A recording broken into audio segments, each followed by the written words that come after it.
bus is bad. He's a teen smoker, alcoholic, sociopath.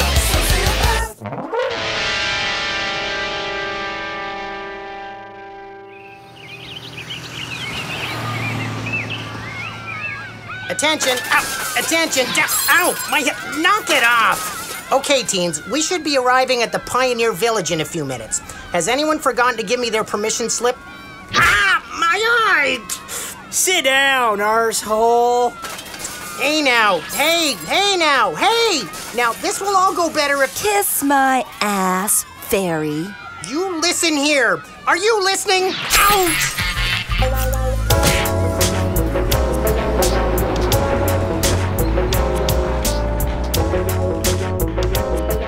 God help me! I ought to kill you little bastards. Oh, hello. I'm Mr. Carty. We're here from the school. Hello, I'm Miss Bunch, your tour guide. What an intelligent-looking group you have, Mr. Carty. And what's your name, young man? Please don't step too close to him, Miss Bunch. What do you mean? Listen, I've seen inner-city youths before, and I'm not afraid to talk... You don't understand. Our school's insurance now demands a safety perimeter around Kevin Spencer. It's literally against the rules to get too close to him. Okay, so why don't we start the tour? Now, how many of you know what it was like to live 200 years ago? I went to Manitoba last summer. How cute. But I'm not talking about the 1850s. I'm talking about the 1750s. It was the first field trip of the semester, and since Kevin didn't much care for learning, he tried thinking about something funny, like monkeys.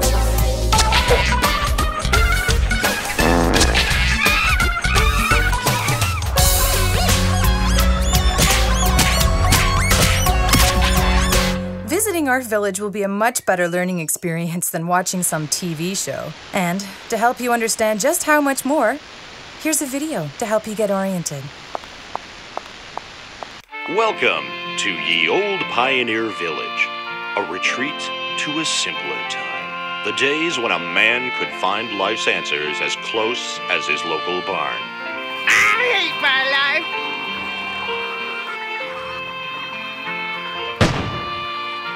I'm not quite dead. Experience the thrill of watching a rug being made.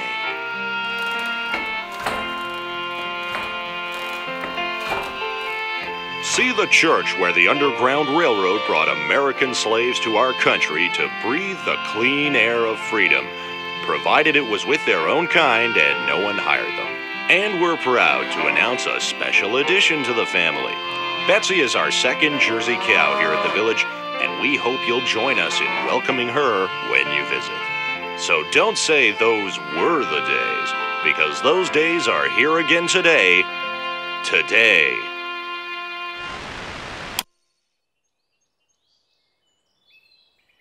Let's move on.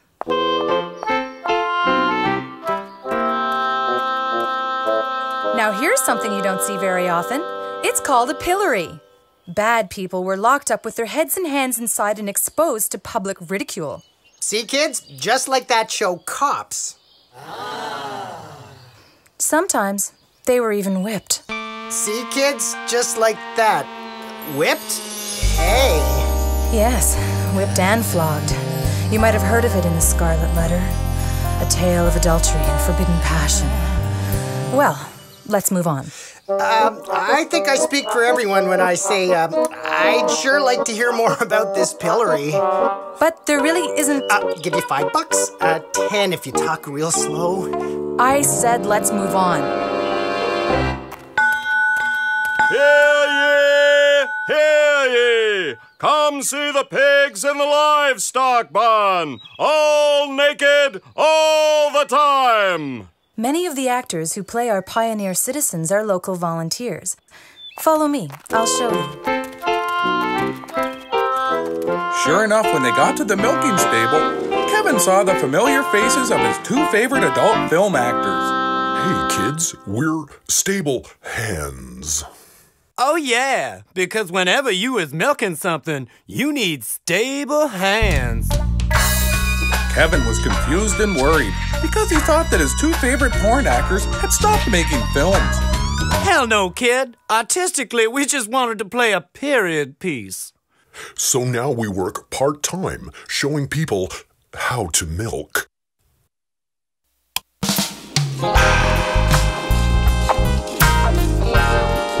Oh, baby. Milk that cow. My God. Hurry, children. Don't look. The town has buildings from many periods in its history. Here's the old movie house from 1915. Townfolk would come from miles away to see the films. It's been closed for a while, but everything inside has been perfectly preserved. Even the old projector works. We'll now take a short break for lunch. I encourage you to use ye old bank machine before exploring our gift shop. Miss Bunch, do they sell those pillory things?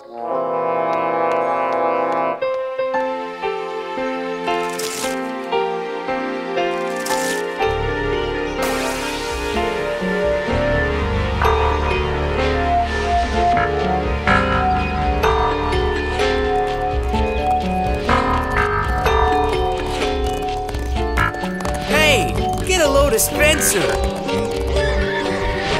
Learning's for assholes, boy. Let you and me see if we can't find some fun.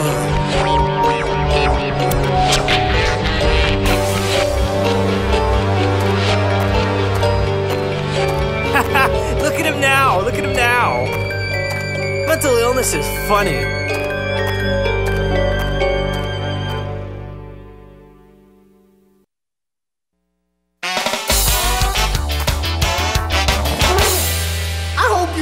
Wallet, boy, because Allen needs to get him some. How many times I gotta tell you, you ain't imaginary too, stupid. You gotta open the goddamn door. What'll you have, stranger? Kevin asked for a whole bottle of whiskey, just like if he was a real cowboy with a chronic drinking problem. We're not allowed to sell real liquor here, kid. Here's a soda made up to look like a glass of booze. I'll even stick an umbrella in it for you. You ought to tell this old bag where she can stick her umbrella. Hey, kid.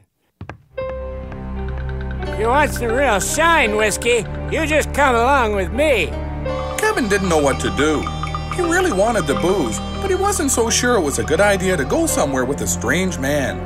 On the other hand, Allen didn't seem to give a rat's ass, so Kevin figured he'd better hurry up or the goose would stiff him for his share of the booze. Hey, guys. How's it going, ye old hoe? Jeez, you ain't gotta be so formal. Just whore'll be fine. Now, what can I get for you boys? 2 glasses of milk. No alcohol? I didn't know you was allowed to serve adult beverages on the premises. I keep a bottle or 2 lying around for the staff. Then make it 2 banana daiquiris. Sweet, baby, sweet. This place is great, ain't it? It'd be a great set for our next film. Oh, baby, yeah. Like a cross between Deep Throat and Gunsmoke. I got a full house. That's cheating, baby. Does your piece always smoke after you shoot? It sure is a nice gun. You should see the other gun unpacking when it shoots. Does it also smoke when it shoots? I ain't never looked, baby. Maybe I should take my dress off and check. Wild, wild west, baby. That's fucking gold, baby. Pure fucking gold. Kid, I'm going to tell you the real story of how this town was founded. Don't go believing all this history they've been feeding you. People all polite and tipping their hats. Weren't nothing like that. Kevin asked how a crazy old drunken bastard like him would know. How would I know? I'm Max, the 2,000-year-old drunk, and I was there. Okay, I'm only 117, but I've been the town drunk here ever since there was a town. Except for a while in the 60s when I was into peyote and acid, and I was a town junkie. Hey, kid, I got something in my pants I want you to see. Uh-oh. Aim for the spleen, lunatic! Aim for the spleen! It's a picture of me when I was your age. Even Kevin couldn't help noticing the resemblance, which was pretty remarkable because his vision was really blurry on account of his cough syrup buzz. Yep, I was a boy just like you when I came to this town, except for your stupid-looking hat. The world was changing fast. Sigmund Freud proved we all wanted to sleep with our mothers. This town was nothing more than a few shacks and a trading post. And best of all, heroin was as legal as candy. I was using a gram of heroin a day to try and stop smoking cigarettes. And I just ended up doing both. Kevin couldn't imagine what it must have been like to buy heroin legally. Oh, sure. That's what the guy who invented the first bicycle was on. Then he sobered up and made the front wheel a lot smaller. Now pay attention. I'm getting to the good part. I got here in 1906, seeking fame, fortune, and what we at the time called women who would have sex with you for money. But my career options were kind of limited on account of I was dumber than tits on a bull. So I did a stretch as a horse thief. Hey, come back with my horse. Then the guy who shovels the crap off Main Street. Eventually, I got work in animal husbandry. I had to get the bulls good and worked up so they could get to romancing the cows. It was lonely, thankless work. Painful and crippling, too. That was before we knew about carpal tunnel syndrome. Speaking of which, you mind opening this fresh bottle for me? Kevin noticed the old man's hands were little more than callous, twisted old stumps, and his back was as crooked as a Montreal cob. Kevin started to wonder what he'd be like when he grew into an old man. The head seems to be staying alive purely by the power of its will. Years of alcohol abuse has preserved it intact. How can we destroy it? I don't know. I thought we might try taking it out to the parking lot and backing over it a few times. Brilliant!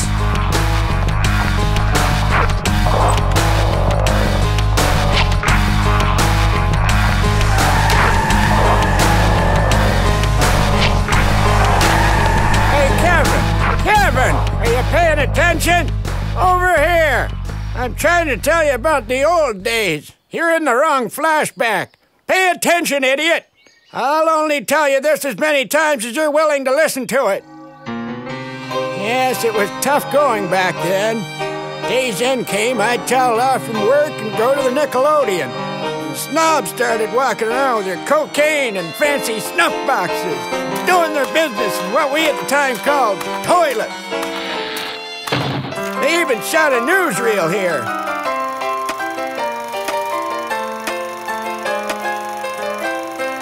All this prosperity, and I was still holding up my pants with a length of barbed wire and getting drunk on swill.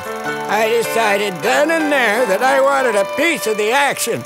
Our husbands died from the pox, and now the crown won't give us a widow's pension.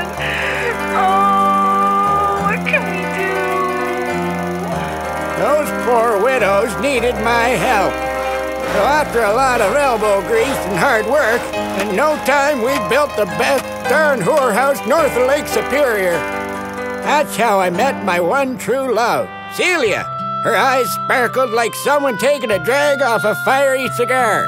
After a while, we squirreled away enough to build our own still, and things were looking pretty sweet. But then, that new feller came to town, Reverend Zeke Spencer. He pretended to hate sinners, but the truth was, he was the worst crook that ever gagged on a communion wafer. Now, he was ready to set up his parish in my town, and I was scared. I ain't too much of a man to admit it, kid. I shit my pants. No, I mean just now when I said, Now give me a second and I'll come back and finish the story.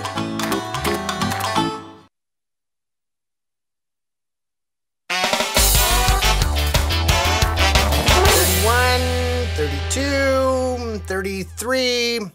Someone's missing. Wait a minute. This class doesn't smell as smoky as it should. Hi, kids. Miss Bunch, one of my students has gone missing. Kevin Spencer. My heavens. I'll notify security and we'll search the area immediately. Kid, wake up! Come on, boy! Okay, so where was I? Oh yeah, this new fella, Zeke Spencer. I had him pegged as a grain load of trouble from the get-go. I'm here to put the fear of God into you hookers. Put more than the fear of God in them. Class A case of crabs, for one thing. They kept working, of course, but it's the principle of the thing that gets me. Then he got all the locals against me with his incredible command of the language. I've been talking to God, and he told me to tell you. Liquor's bad, except for Sacramento wine. We should go wreck that guy still. But the truth was, he didn't want to outlaw alcohol. He was trying to put me out of business so he could control the racket. We're smashing your still, Max. I'm closing down this whorehouse on account of it's wrong. Take all the prostitutes to my house to be saved. Why should I go with you? I need a new milkmaid to churn my butter. Do yourself a favor, Mac. Get your thinning and moonshining out of my town before me and the Lord tear you a new one. Well, I'd had it up to my ass with that hypocritical bastard, so I challenged him to a duel for Celia's hand. Flintlocks at sunrise.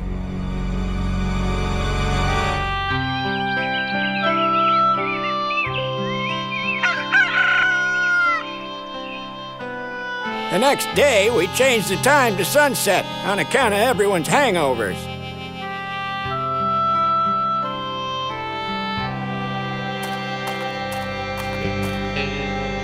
Frontier violence. This'll look great in the next newsreel. Flintlock ain't a very reliable gun. Mine blew up in my hand.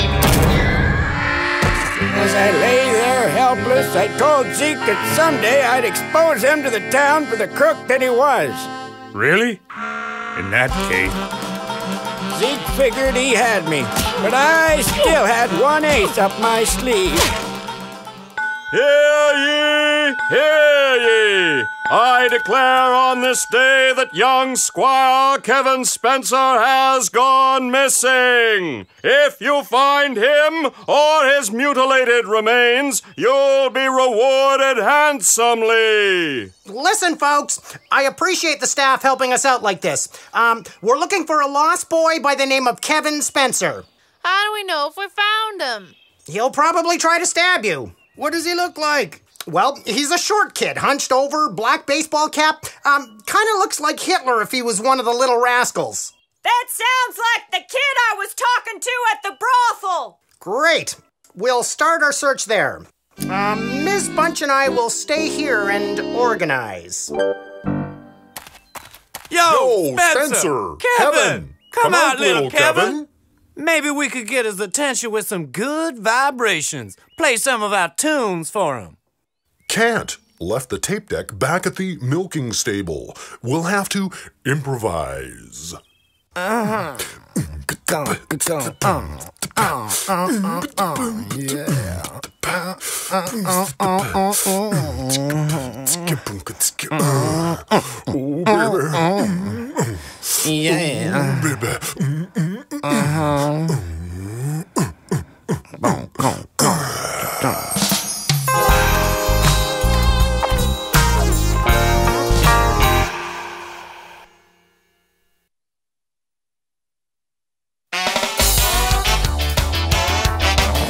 Reverend Zeke thought he had all the liquor and whores in town under his thumb, but I'd have my revenge.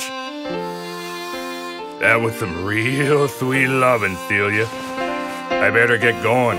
Gonna pick up some kickback money on my way home from the still. Hey, don't forget. You said you'd take me to the new movie house. Jesus Christ.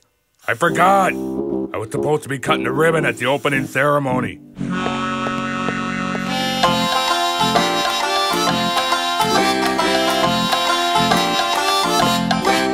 Hello, fellow parishioners, and welcome to the new movie house. Now let's see what crazy hijink that fatty Arbuckle's up to this time.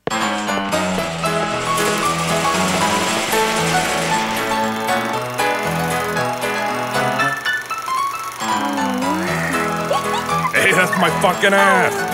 I'd spied on Zeke Spencer with the newsreel camera and caught every bribe, every beating, every act of carnal lust he'd committed.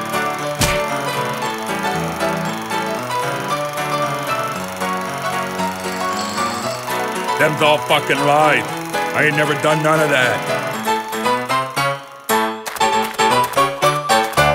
As mayor, I'd like to thank you for exposing this perverse charlatan. Also, I'd like to request a copy of your movie. For evidence. Me too, please. Without meaning to, I'd invented the first porno movies. Now we were a three-industry town.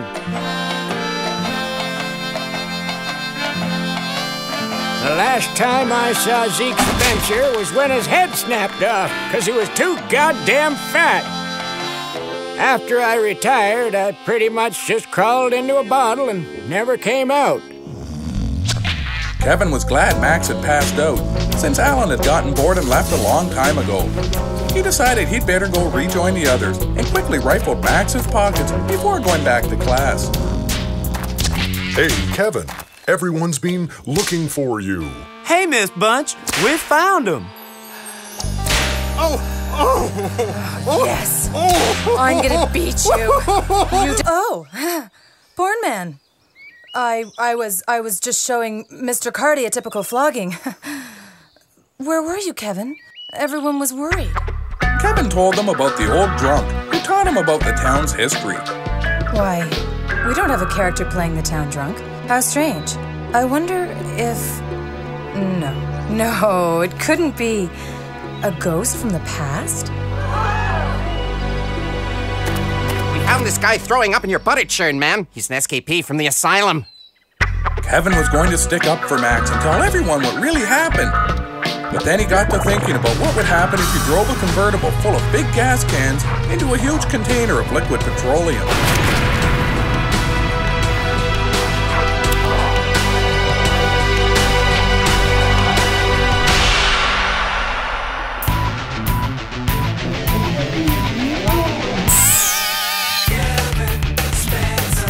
Something's wrong with that kid.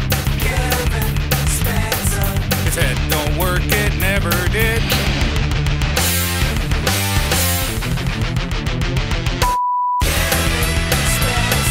You better not cross his path. He's a chain-smoking alcoholic sociopath. Yes! I'm gonna beat you.